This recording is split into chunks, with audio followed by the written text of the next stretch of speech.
All right, we are live. Super excited for this, and we're kicking off.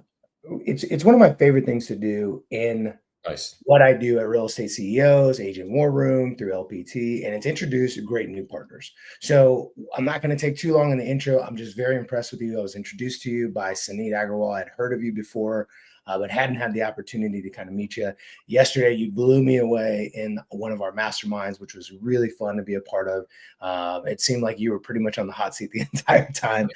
We learned a ton. So Joel Rico, super excited to have you here as a partner at LPT. Tell us a little bit about your real estate journey so far. So in case there's one random person out in the world who doesn't know who you are, let them know. I'm sure there's more than one. My real estate journey, how I got started, I think is a bit interesting. I got out of college as an engineer, and I was a professional engineer for many years. I worked in the power industry. I was a designer for a bit. I built some computer processing facilities. And then, in my spare time, I saw something on late night TV that says, a guy on a yacht surrounded by women in bikinis saying, you too could be a real estate billionaire. And I signed up for this course, and I ended up buying and flipping several houses. Hmm. Like it was like how to get rich buying and flipping. And in that process, which was really, really fun. I still love that. Oh, yeah. But during that process of buying and flipping some homes, everything I touched, I had to use a realtor. And I swear, every realtor I touched was terrible. They weren't showing up on time. They weren't honest.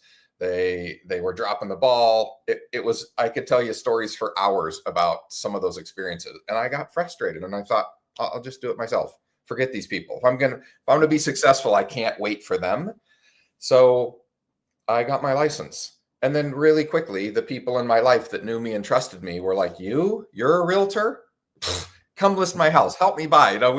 So really quickly, I went from zero to production, pretty short order. And then here's where the interesting part happens. I ran out of the people that knew me that wanted to do business. My small circle, I got through them quick. I did great for the first year or two. And then I hit a brick wall. And then I realized that all the jokes that people tell about engineers, that was me. I was the smart nerd in the corner that didn't know how to talk to people. So I started studying communication tools and sales tools. And in that process, I became NLP Master Prac. I became a certified hypnotist. I've done a bunch of couples therapy. I've been through the CIA lie detection training, anything that had to do with how we get information from one brain to another, and how clean that communication stream is my message getting across. So that turned me into a different kind of a broker. And I also started teaching and training realtors. So I've been teaching and training real estate agents and brokers pretty heavy duty since about 2006 or 7. Okay. So yeah, and that's it. That's what got me moved into real estate, from nerd engineer to real estate broker. That's the short version, Okay. I guess. Okay. Nice. I love it.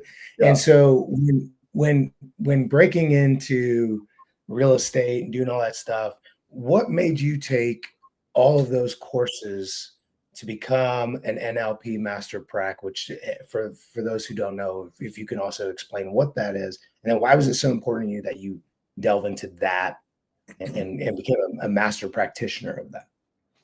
Well, I figured out pretty quickly that everything that has to do with sales, which is what this job is, right? I thought it was crunching numbers. I was really good at crunching numbers.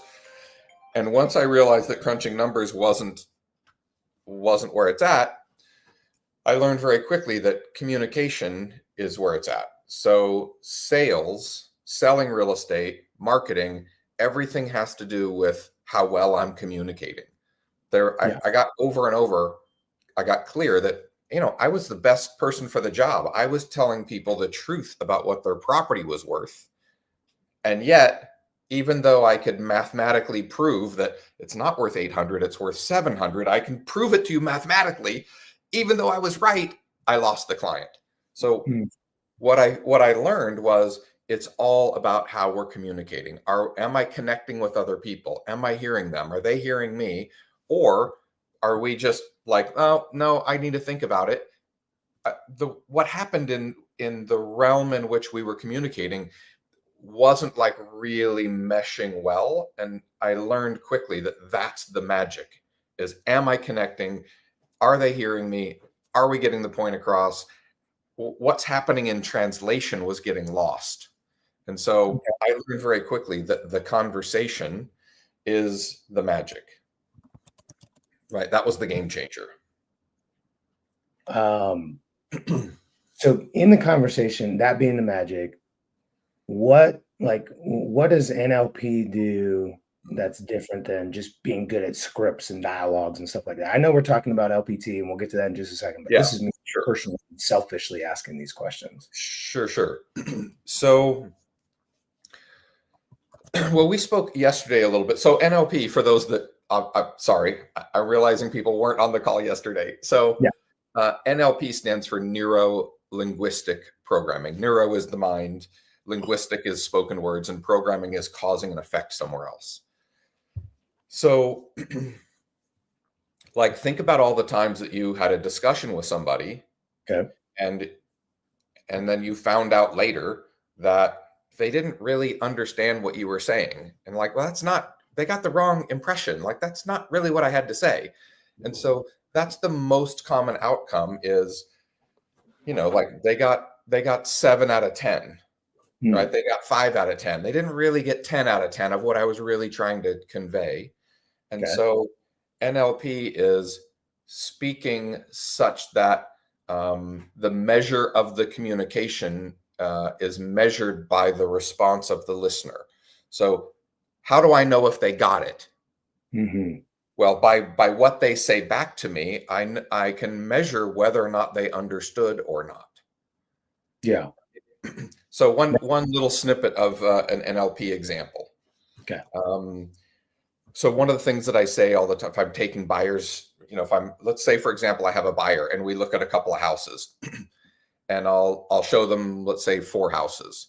And at the end of the first house, I'll say, look, I'm clear you don't have to buy a house today, but if you were going to buy a house, would you buy house number 1 or house number 2? And they go, I like house number 2 better. I'm like, okay, great. So now we go look at house number 3. And I go, okay, so obviously you don't have to buy a house today, but if you were gonna buy a house today, would it be house number 2 or house number 3? And they go, I still like house number 2 better. Okay, well, we got one more to go. Let's go see that one.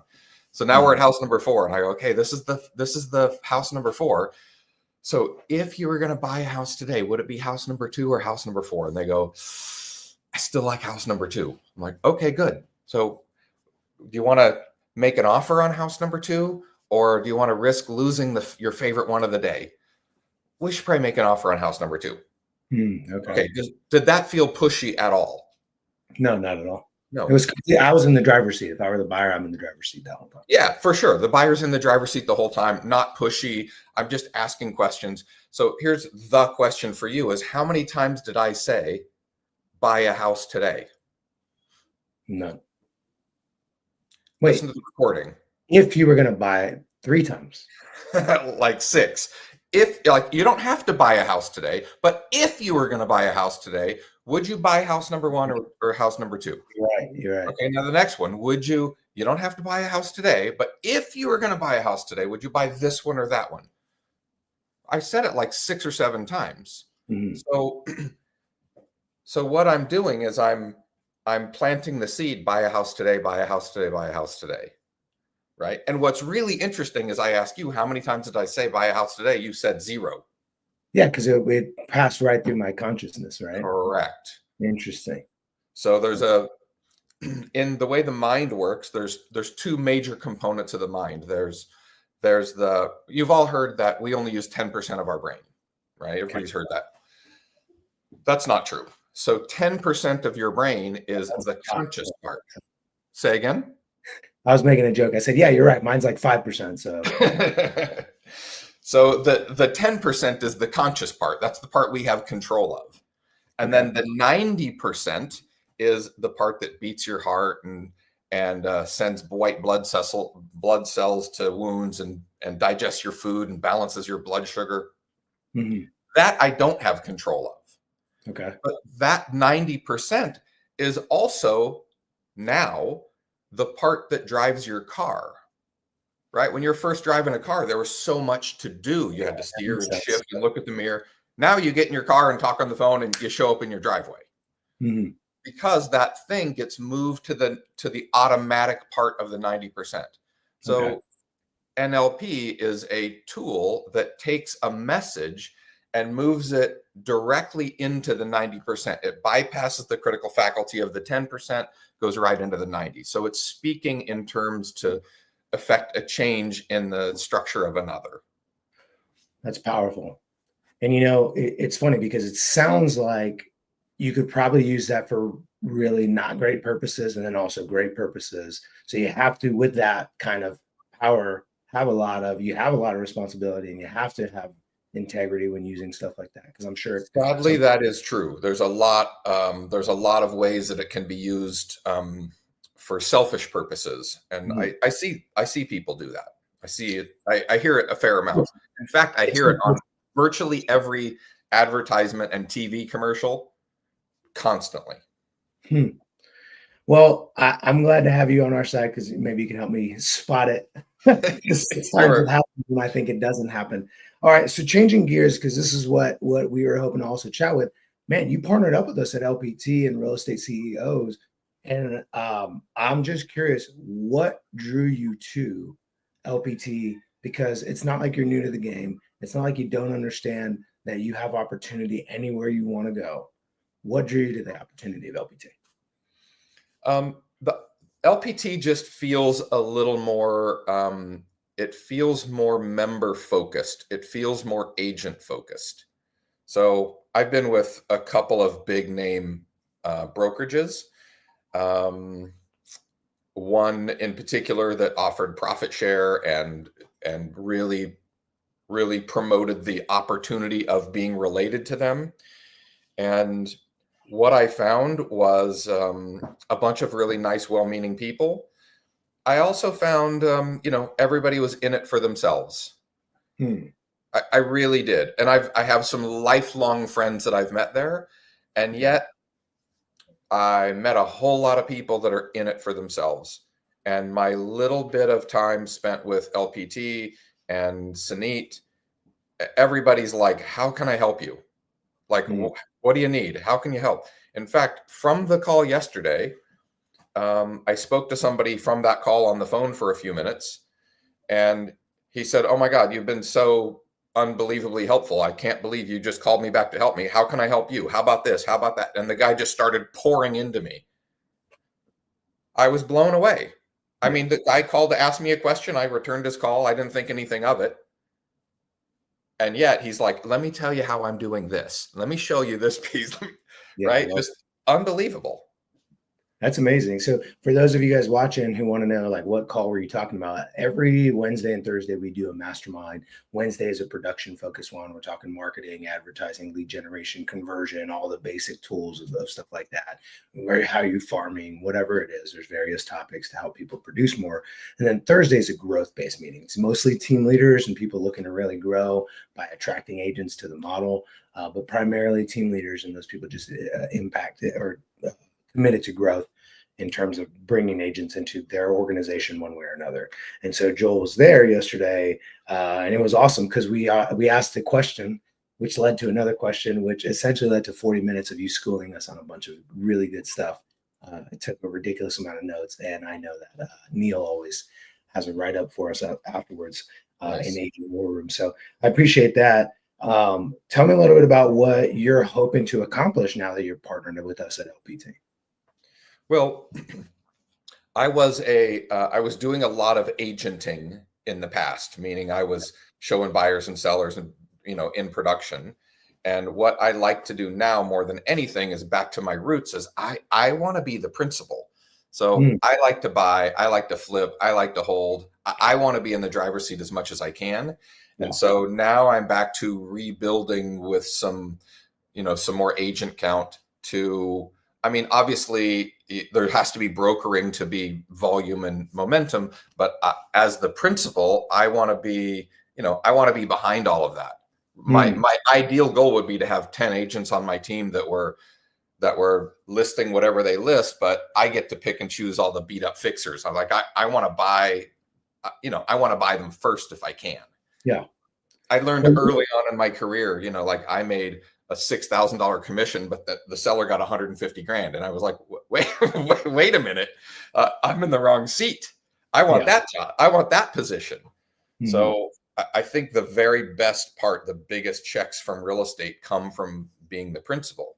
So as much as I can, I like to be in that. I like to be in those shoes. Well, I think that's brilliant. I've been seeing a lot of that. As a matter of fact, some of the more successful teams that are up and coming over the last several years are people who their base is real estate investing. Yeah. They help the agents. And what's great is they tend to give the agents additional confidence, right? So here's what I mean. I have a buddy, really amazing guy, runs an amazing team here in San Diego, Andrew Gruder, shout out to him. Good dude, runs an amazing business. And one of the things I've noticed about his agents is they have a lot of confidence when they approach sellers because they know that they have the backing of a principal. They have somebody who wants to take a look at it, who's willing to figure out how to make it work, get people out of sticky situations where it's probate or all these weird little angles that are totally normal for an investor, a flipper, somebody like that who wants to be the principal. They actually they understand that. They almost sometimes get excited by the complexity of the transaction because they know, hey, this isn't going to be a normal consumer. I'm not bidding against a bunch of other people. I can pocket this thing.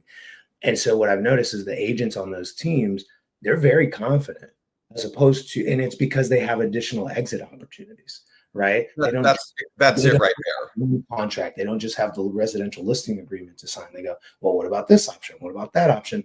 And whether or not they actually know how to do a subject to or a wraparound or any of these more complex things, that's less relevant than the fact that they know it can be done.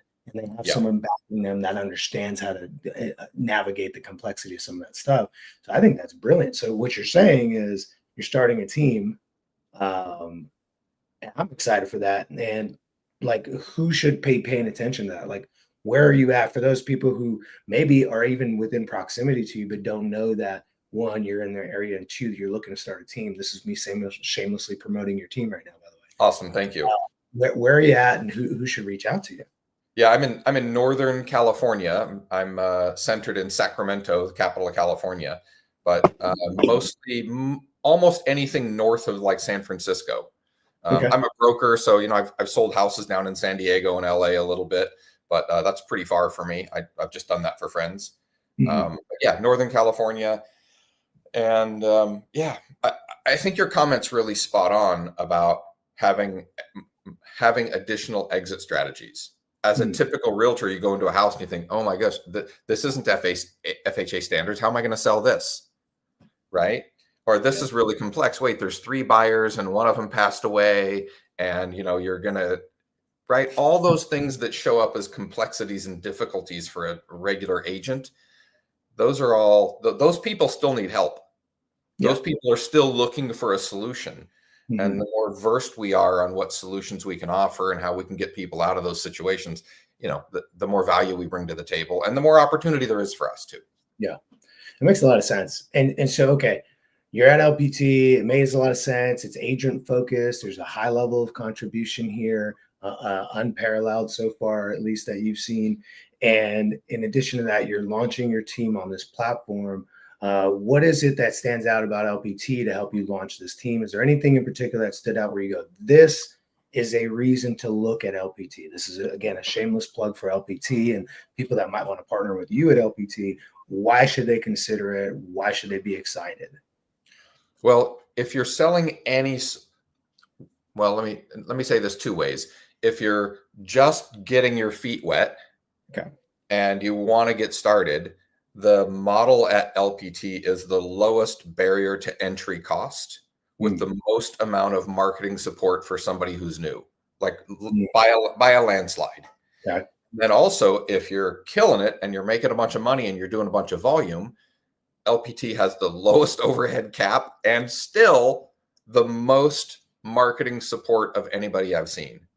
So it's clear that they are the most productive minded, lowest overhead they offer things that I've never seen offered at any other brokerage. I don't want to get too deep into it because I'm still learning it myself. Yeah. But what LPT is offering, I think, is unparalleled. Yeah, I think that, you go back to Econ 101, right? When it was like the pricing and the demand, Yeah. that little curve, and it's like, where does it meet exactly on the right point? I feel like LPT's really nailed it. And the price to value ratio is stacked in LPT's favor. It was so obvious to me Yeah. that I joined I joined a year before it was even open in California, even though that's Oh, where I live. nice. I have a license in North Carolina, right?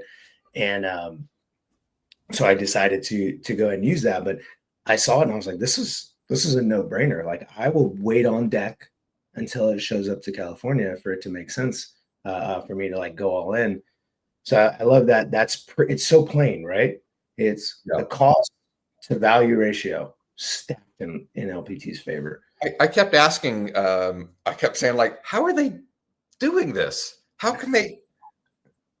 That can't be true. How are they Yep. doing that? Right? It's I had to go through the numbers like 3 times, like, what? No, they can't be doing that. Yeah, it's nuts. Yeah, it's by far one of the biggest questions or things that we have to answer whenever we're talking with somebody about it. Is they're like, how are they pulling this off? Right? Exactly. Yeah, then we have to explain, like, all right, first of all, it's super fast growing, it has no debt, it's privately held, and they reserve 50% of revenues for revenue share. They don't do that whole 100% thing and then scale back and claw Yeah. back like companies do over time. And then in addition to that, they own all the marketing verticals, right? From the Yeah. print shop all the way through. So I know you know that answer, but just in case anybody else was curious about that watching this video.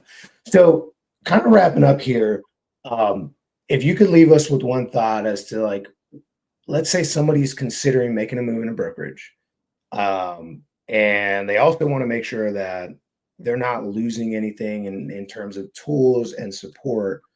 What would you tell? What kind of advice would you give them when exploring LPT? I mean, I would just encourage them to explore LPT. Like, you can't make an authentic decision until you've weighed the options. Hmm. That's it. So if you're even remotely considering, like, how do I grow? How do I get to the next level? Where should I hang my hat? Then really do an apples to apples comparison. Really sit down and say, this is what I have. This is what they have. This is what they offer. This is what he offers. And really try to stack them up. And it's pretty clear. I mean, I don't think it's hard to make that decision if you really dig in and see what the offerings are. The issue, I think, with most realtors is they say, well, my broker and I are friends, or I'm here. And I don't want to take the inconvenience of moving, and but I'm already on a 85% split, whatever it is. Yeah. I think all of those questions, all of those objections get handled just by previewing LPT and see what they're up to. You'll see that it's more cost effective to be here than anywhere else that I've seen. Yeah, I agree. And here's the other thing too. It just kind of jarred loose because I just did a video on it. But here's one thing I've noticed, and it seems like it was also the same with you, because I know I know Suneet. He's the person who reached out. You guys connected, and he brought you on board. You don't have to make any promises. You don't have to give a free course or promise to coach people or anything like that. At least I haven't had to do that. It's super simple. I show them the model, and it's like, you're even kind of confused by that, right? You're like, why would I do that? The model is so self-evident that's a good model. You don't need to overcome all that stuff by saying, hey, I'm going to fly you to, Puerto Vallarta or something like that and put you in a hotel. And then you don't have to make all these promises. Just show people the model and it works. Yeah. Joel, somebody is considering moving brokerages. They took your advice. They're exploring LPT. They're now ready to make that move, and they go, you know what, I really need to be partnered up with somebody who can support me, help me understand, has access to resources and tools and a big network like yourself. They decide, hey, you're the right person, because I think that's a great call. How do they get in touch with you? I hate to admit it, but for me, the very easiest platform to manage is Facebook. So you can find me. You can find me there. My email is just my name. So you can email me Joel, Joel, Joel at Joel Rico. So JoelRico, Joel at joelrico.com. Great way to get a hold of me. And if all else fails, I'm on the phone all the time. I typically don't answer my phone, so please send me a text. But if you need to get a hold of me in a big hurry, shoot me a text. That number is area 916-996-6911. And I'm constantly on the phone, so shoot me a text. It'll be way faster. And that's probably the fastest way to track me down. Awesome. Well, I appreciate that. And for everybody else, if you are interested in learning more, make sure you reach out to them, explore it. I mean, the worst case scenario, you're going to find out what the competition's up to, right? You're going to find out what other brokerages are doing. I put his email address on the board. Now we got his phone number on the board. Reach out to him. Great resource. Joel, I'm really looking forward to a bright future here at LPT, partnered up with you. Again, just yesterday, I've actually already had 2 people watch the recording from the mastermind yesterday. Nice. It's like, you need to hear what Joel is helping us get through and stuff. So again, I'm going to let you get to the rest of your Friday, but I really appreciate your time, brother. And I'm looking forward to what we're building here in the future. Me too. Thanks for hosting me. Appreciate all you've done so far. Thank you. Absolutely. Have a good one. All right. You too. Be well. Thank you.